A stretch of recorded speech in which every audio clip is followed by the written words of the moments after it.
Hi guys! Ayan yung ating Inday Ian. Gawa nga ng mainit, ayan naligo siya sa kanyang munting swimming pool na pasalubong sa kanya ng kanyang papa nung umuwi siya galing Maynila. So ayan nga, nag-i-enjoy nga dyan maligo si Bibi Iya at tinakutan pa siya ng tubig ng kanyang papa.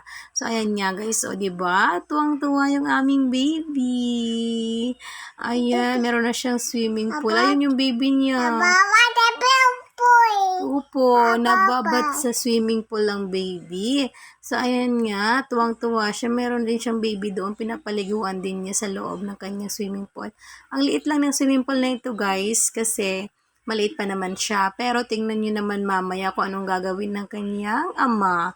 Naku, nainggit ata. So, ayan nga, o, diba? Tuwang-tuwa siya. So, ito na nga yung kanyang papa. Sumakay na nga rin. Nakisakay na rin. Gawa nga ng sobrang init.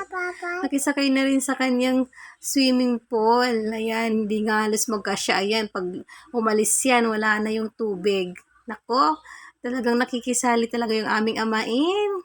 Ayan, pero nakikipaglaro at nakikipagbanding lang naman talaga siya sa aming baby. Gawa nga na matagal silang magkita kasi nga babalik na naman yan yung aming papa. Naku, mamimiss na naman nila yung bandi ng isa't isa. So, ayan na nga guys, so tuwang-tuwa siya. Sabi niya, mama, maligo ka na rin dito. Sabi ko, hindi ako maliligo dyan. Tayo kasya, no? Si mama pa naman na para namang,